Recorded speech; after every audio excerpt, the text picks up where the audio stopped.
Once you've got all the air beams up, as I said, this front corner, this front section is probably the most important. I've erected this in our back garden. It's a little bit of a slope, so makes it a bit more challenging. It naturally wants to fall back, obviously, because of that.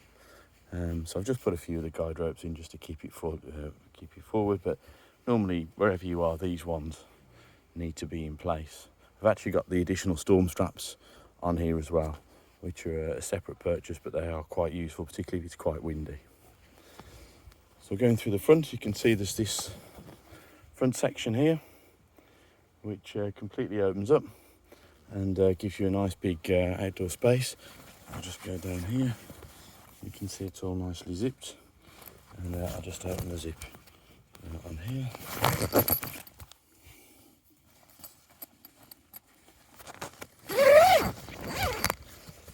Velcro on each of these flaps as well, as you can see, which is quite useful. Sorry about the terrible videoing. Goes all the way around. You can see I've actually opened this all the way. Don't have to open it all the way, you can if you want to. And then we're inside here. Okay, so there's a vented window here.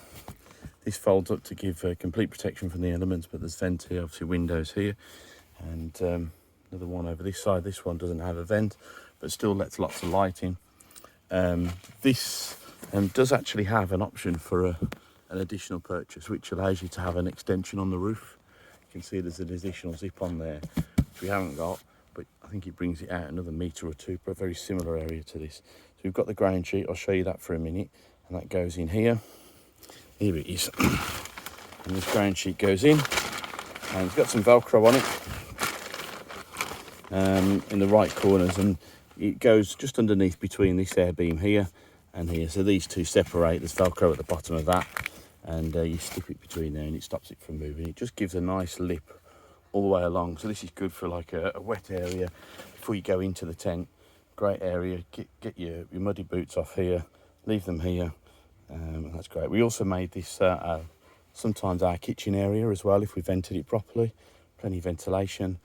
You can even, as long as you vented it properly, cook in here. We've used that, so we had our water and sink and food preparation area if we didn't have a gazebo at the front as well.